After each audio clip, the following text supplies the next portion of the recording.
Hello, I'm Nic Padilla with Behind the Boost, and I'm excited to be speaking with Josh Sanderford. Now, Josh, where are you out of? I'm down in Waco, Texas. Waco, Texas. No way. Yeah, You're the first person I've met in the wild from Waco, Texas. That's Are crazy. you from there? Texas born and raised. I grew up north of here, about 45 minutes, in a small town called Alvarado. We had about 2,000 people there. No way. So I grew up in a small town, so I will always appreciate the small town vibes. Now, there's so many questions going through my head. Number one, is a breakfast taco really a thing in Texas? Is it not everywhere else? No. If you're to go to a wild person in Utah and be like, hey, I need some breakfast tacos, they would look at you like, what? Breakfast burrito? Like that's what there is. There's no such thing as like breakfast tacos, like a breakfast taco joint. Nah, it's not a thing. My follow-up question would be like, what do you want in your taco? I mean, are we talking carnitas? Are we talking just chicken, a carne asada? I mean, what do you want? There's so many options. I'm telling you, man, it is not the same here in Utah. There's a little bit of like, what is that vibe? And we're getting a little bit of culture in regards to, good Mexican, Latino food, but not very many options compared to like Texas or anywhere else where there's a little bit more flavor in their food. Missing out. Missing out. So Josh, you grew up in Texas in a small town. What was it like growing up in a small town? Man, I loved it. But I was talking with someone earlier today. I mean, I remember taking a tractor and driving tractor around, picking up friends, and we'd just go hang out wherever. I mean, whenever we had a Dairy Queen come in for the first time, we made it. Yes. That was a hangout spot. And we're on top of the world. Nothing can get better than this. Dairy Queen on a Sunday night. That's awesome. My grandfather had a tractor, and I remember sitting on his tractor, and he had 45 acres right in Sedalia-ish, Colorado. And when he would grade his driveway, that's when we'd get to ride on the tractor and get to see what he's doing. And he's cussing because of all the prairie dogs ruin his land. And it's just that life that I don't think very many people get to participate in, where it's just fun. It's really fun. That's cool. And talk to me. How did you get started in the marketing world? Oh, man. So I grew up with a camera in my hand. So I always would grab my mom's camera, take pictures of anything and everything. I've got pictures from when I would be running around filming everyone from a very low angle and terrible shots. So I don't know why they let me keep it. So designated photographer for the family for the longest time, and it helped me go through high school and some of the college. And I went to a college prep class in my high school where some guy from a marketing company came and gave a presentation and said, hey, we do marketing, Google Ads and whatnot. Whatever it was, whatever he said, I was infatuated. I came up after and told him, I want to work for you. And he was like, yeah, cool, kid. You're in 8th grade. Yeah, get into college, get a little bit of experience, and then come talk to me. So I did. That's cool. And then I asked for a job. And ever since then, I've been working in the marketing space. Had no idea what I was getting myself into, but now I'm here. But that's how it started, college prep. So as a kid, which is rare, right? I've got kids. It is rare for an 8th grader to go up to somebody and have, the audacity to say, I'm going to work for you. Have you always been that kid that, stands out in weird ways, goes out of the normal, reaches out directly to somebody and says, I'm going to work for you? Has that always been you? I never thought I couldn't do something. So I wasn't ever told that it was impossible to do something. And I wasn't afraid of anyone, like, quote unquote, higher or lower than me, as far as I would just talk to anyone. So there was never a layer of like, you're above me, so I'm not going to talk to you, or you're below me. Didn't even cross my mind. That's me, dude. That is 100% me. If you were to say, all right, cool, I remember being a little kid, high school kid, and I was always the one that would get dared to do something stupid, right? For my friend group, it was, picking up girls, So you have to find the weirdest pickup lines, because pickup lines is what we said in my day. None of this Riz stuff. But we would I would drop a sugar packet in front of or behind somebody and be like, "Hey, sugar, you dropped your name tag." Right? That was always me. How Like it was times all it you work? Never. Are you kidding me? It absolutely never worked because I always chose the people that were already taken, which was really, really weird. Yeah, that was a good setup. Really had everything working in your favor. Very true. But we had so much fun with it, man. We would go, and I was always the one who didn't really have embarrassment. There was no this like, oh, I can't do that. What are they gonna think of me? So that's really cool. That's really, really cool. Now, where did you end up going to college? I went to two. So I went to a college, I guess 2-year Weatherford College, and that's where I met my wife. And then she went down here to Baylor, Waco, and then I went to UT Arlington, right smack dab at the start of COVID. So I could go from my apartment to the gym and not see a single person. It was the wildest thing. COVID weird. And there was no faculty either. Like I was taking classes online. I could walk into any classroom I wanted to. So I just treated it as I was taking different classes by moving to different classrooms, but no one was in there. I don't know. Really? I could have spent my money elsewhere for at least that year because I did not get any sort of college experience. There was no in-person until my very last semester. It was wild. Really? Yeah. That is wild. I can't imagine. It was a ghost town. It was a total ghost town. It changed anything and everything in life, right? And it made people, I remember just sitting here and saying, all right, a bunch of places around here in Utah just said work from home automatically. It's March 17th. I just came back from a trip in Germany, and all of a sudden I've got this message saying, okay, we're working from home. And just the communication, Zoom going crazy, everybody excited about that, finding random games to play on Zoom when you're interacting with your team. But I could not imagine what it is like in high school or with college. That is crazy. That is crazy. Now, when we first started the conversation, we talked a little bit about, I live in Utah, a little bit south of Salt Lake. You said that you'd been here, but you were installing, what were you installing? What were you doing? And so I had some wild background of things that I did. So I did electrical engineering for broadcast TV stations for a couple of years. Family business. So that's how I kind of got into it. My grandfather on my dad's side started a business back in '86. And we didn't climb the towers, didn't want to hold the insurance policy for that, but we'd work at the base and do the installs. So any of the broadcast from the studios, get to the base of the transmitter, you got a bunch of storage racks inside of there and amplifier drawers, and they just take the signal from very low power to high power, shoot it up to the antenna, and broadcast it out to all of your TVs. And that's how I'd get all the signal. So I worked at the base. I did all those installs and traveled all around the U.S. I mean, we hit a ton of states over the several years that I worked there. That's crazy. Well, good for you, man. That's cool. How many different states did you visit with that position or the job that you're doing?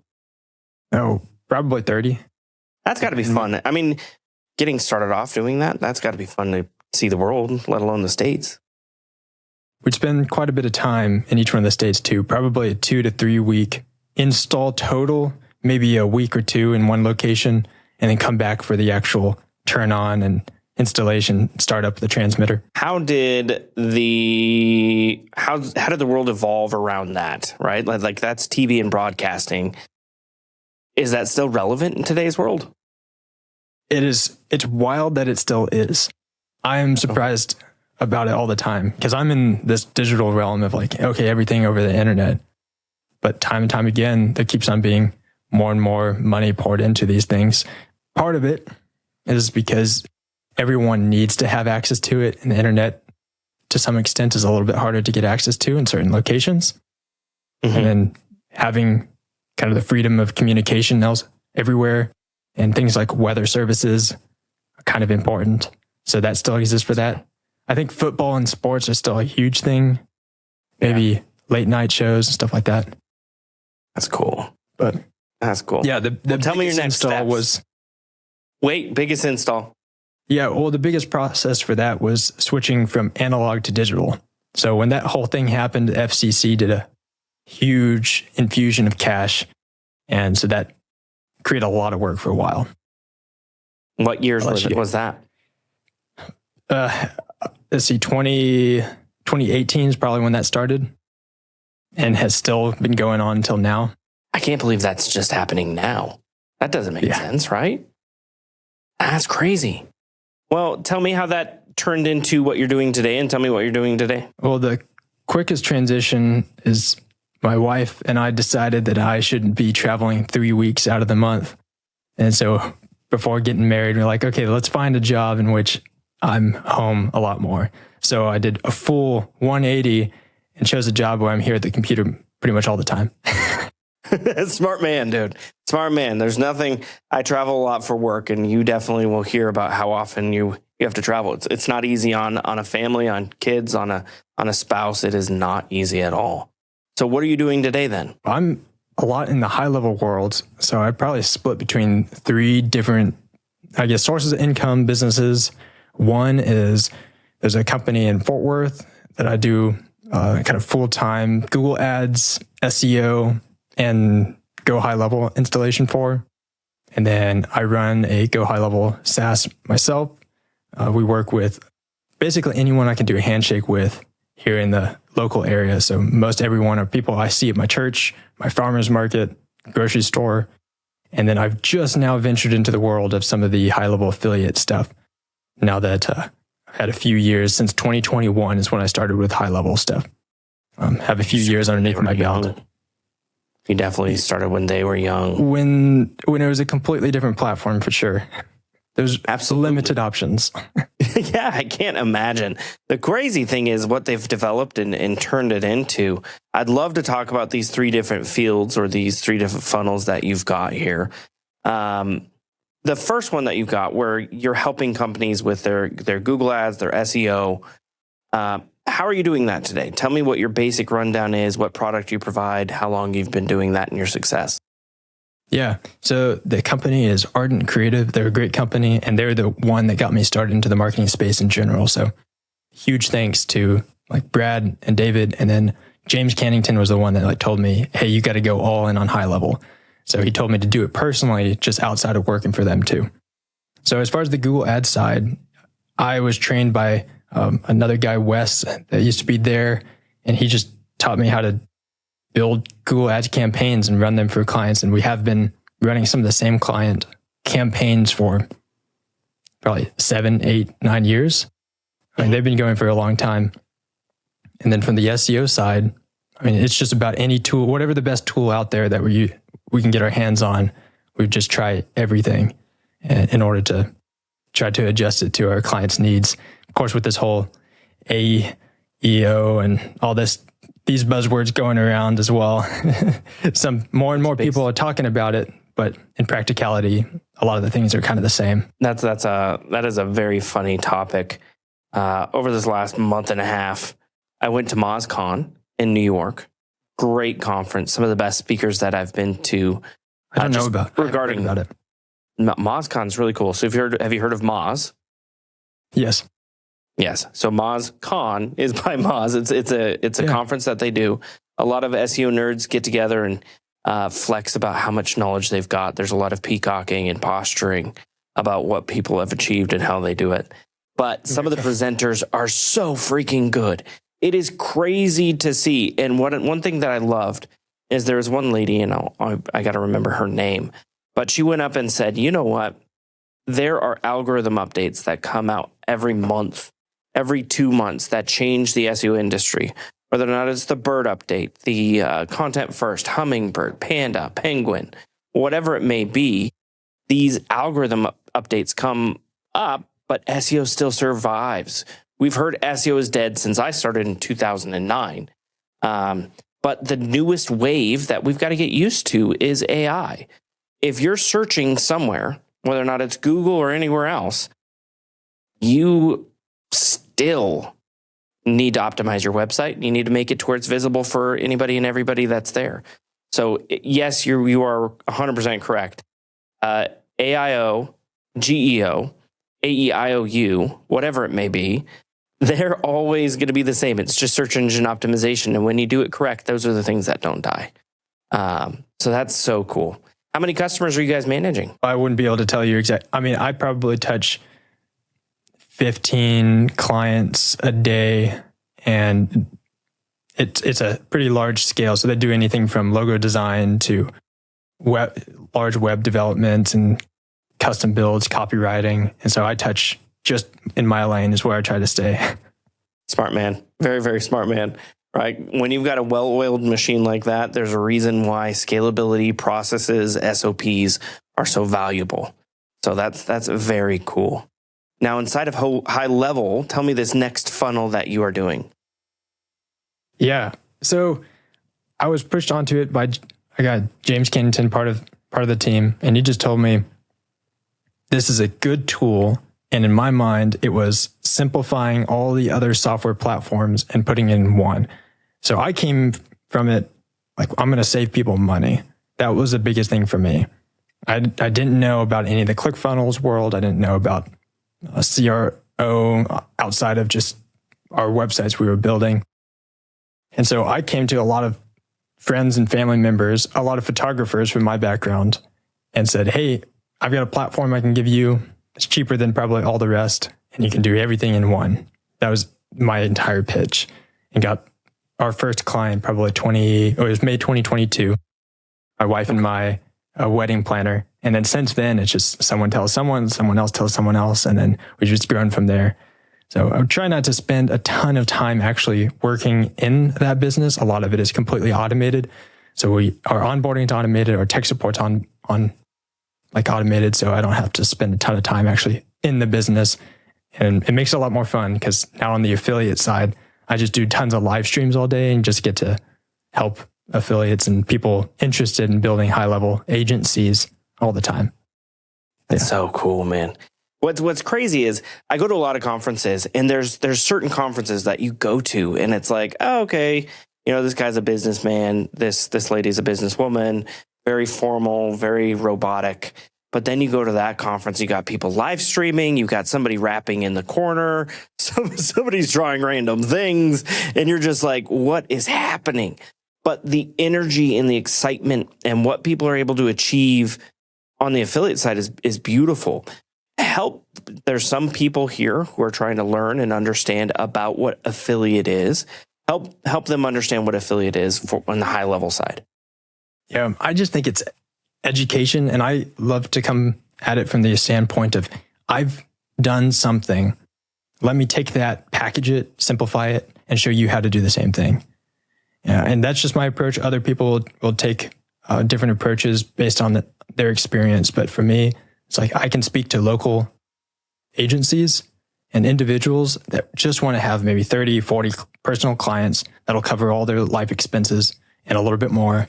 And I just show them how to build relationships with local clients and give them a few snapshots and get them off to the races. So that's the nice thing, is that I can prepackage stuff, and then they just get to take that prepackage, put it into their account, and a couple of weeks later, they've got the full system that they need to just go. And you don't really have to build anything else on top of the platform. It works. Don't overcomplicate it. They've already spent millions of dollars to build it. Don't do anything else. You're going to break it if you try to. Yeah. I think sometimes with anything in this world, everything comes from overcomplication, overthinking, overdoing something, overworking something, and not just trying to let it run a little bit and then understand it. So it's really beautiful to hear the idea of, what it's built, let's just make it to where it's specific to these customers that you've got. And then you hit on something that I love, the relationship, right? The relationship with them and their customers. How are you able to teach about that, though? How are you able to show people that? That one's a hard one to teach online. I think the easiest way to do it is by doing it yourself. Okay. So you feel like you're creating a good relationship with them yourself. This whole rise of communities online, which, again, like there's Facebook groups, there's all these other communities at pockets. High Level is coming up with their Go Collab. There's a whole school thing that's out there too. There's a return to human interactions and trying to replicate it, like our in-person ones online as closely as possible. I think like podcasts like this, where we have a live call, this is step one of building a relationship with someone. Yeah. Besides messaging them, texting them. But I've been doing a live stream for 3 months now, 2.5 months, where I show up every single day and just do 30 minutes in a live stream call. In the first month and a half, I was just talking to an empty room. It was just me. No way. Yeah. Really? Yeah. And all of it's recorded, and I publish every single one of them into the community, so anyone can go and watch me talking to an empty room. Sometimes I use it for a YouTube video, but eventually the consistency ended up in other people joining into the community. And now we have 3 to 5 to 18 people join a live stream every single day. And I'm going to go and see some of them in person over the next couple of trips. Some of them are going to come from the UK over here, maybe come stay here at my house. Like that's a relationship. That is so I think, cool, man. I think just modeling it, because you can grow up with it and being taught it, but otherwise you just have to model it and then experience it yourself.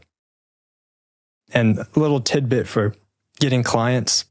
I like to become my client's client first. I use it as a scale to some extent of how do they treat me. If I feel like I was treated well, maybe I'd want to work with them. So I'll go into a shoe store, buy some shoes, build some rapport later on, pitch or just start the conversation to become servicing them. So I love doing that. That's the most fun thing, because then it's intentional. Yeah, intentional is huge, and it sounds authentic as well, right? That's really cool. And I think half the time, there's an experience I had the other day. I was at this conference in Miami, and I'm sitting with this group, and I'm just talking, right? Like when I'm bored, I'm either asleep or I'm just talking to somebody or something to get the day going. And I'm pitching and I'm scheduling meetings and I'm getting to know people. And I keep on just scheduling meeting after meeting. And the people who had booths next to me are like, what is up with this guy here? And for me, it's like, I'm not doing anything special. I'm just talking to people. I'm finding out where they're from, right? And that authenticity is rare for people. And you're younger, right? You're significantly younger than me.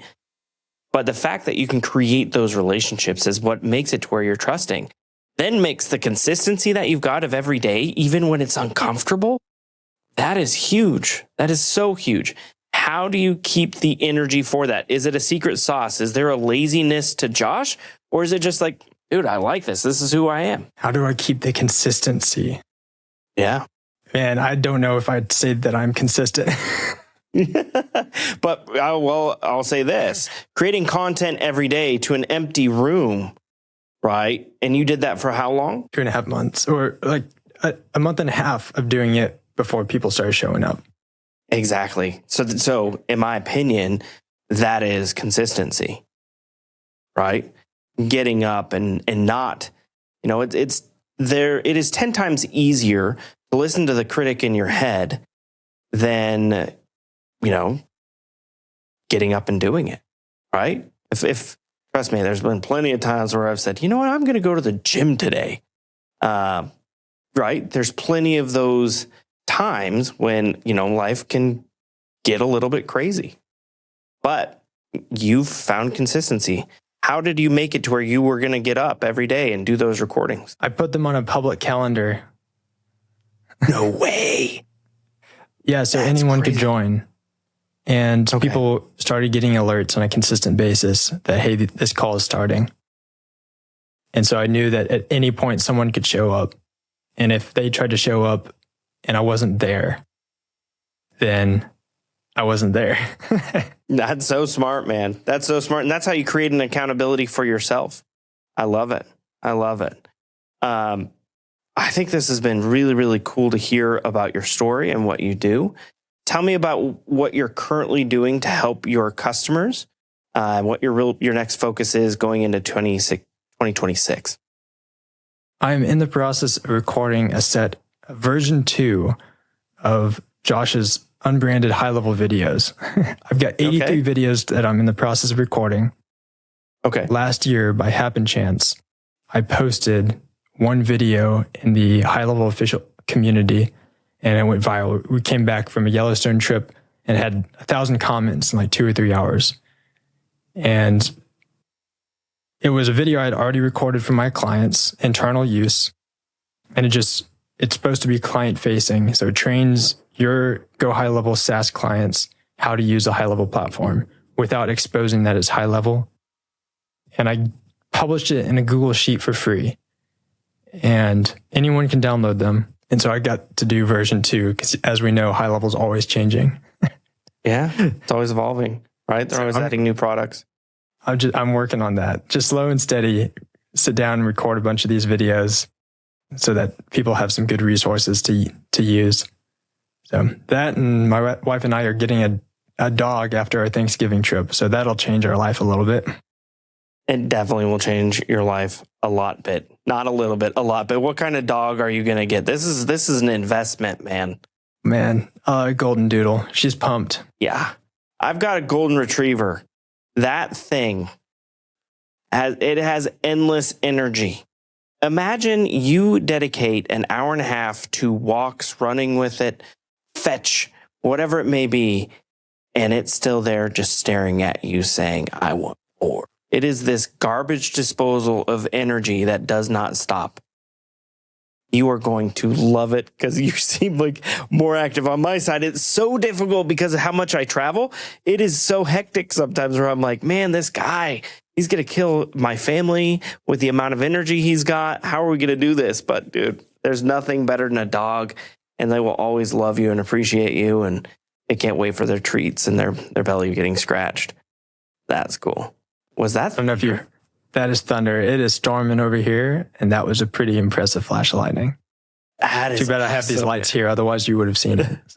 That's so cool, man. That's so cool. Well, if somebody wants to reach out to you and learn about high level and how they can get into it and help their customers, what's the best way of reaching out to you? Man, I'm all over Facebook and all over YouTube. Okay. Just DMs on Facebook are a great thing. And then I've got joshuasanderford.com that has all of my stuff just published everywhere. I love it. I've got a soon to be 21-year-old boy who's interested in internet marketing and those types of things.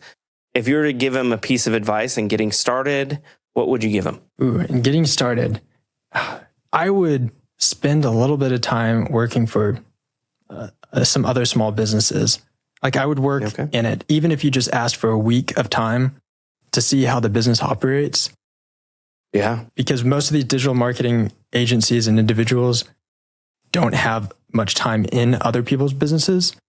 Yeah. And if you had a week of experience just working at the front desk, taking and answering some phone calls, and you then go and move your brain into the marketing space, you'll be able to apply it. And that makes it so easy. And then you can speak their language. That's gonna serve you better than anything. Being able to speak the language of your potential clients. What better way to be one? I agree. And I've always said, as a manager, if you want to be the best manager, you need to sit in the shoes of the employees that you've got. And it's the exact same with all of these different partnerships that we've got on Boostability side. When you're with them or you're helping them pitch or you're learning about what they're requesting for a product, you will evolve and grow as a company. And that's how Boostability has been able to survive all of these crazy algorithm updates since 2009 and thrive throughout it. So Joshua, is there anything that you're like, you know what, this is something I want to freaking say, or do you feel like you got everything that you wanted out? Well, I will say the thing that I really appreciate from an outside view on the Boostability side, but then also a layer of like encouragement for people in this space. It's like you can pick one thing and get really good at it. And I think that's what Boostability does. And it's also easy for people to understand what Boostability does because you have a lane and you just get really, really good at it. And people in the high level space, which I'm in, and I'm sure a bunch of other places, things are getting updated all the time. Don't chase it. Just get really good at one thing. And then you become known for it over the years. But you gotta spend time doing it. It takes some time. It is very true. And I think the more that you spend time, then you go through that imposter syndrome of, oh no, do I know enough about this? And there's a new update or there's a new change or whatever it may be. And then you're learning more, but you're still going to end up having an amazing foundation to build upon. Joshua, this has been an absolute beautiful conversation. I appreciate you. Make sure you take care of yourself in that storm. And thank you so much for joining Behind the Boost.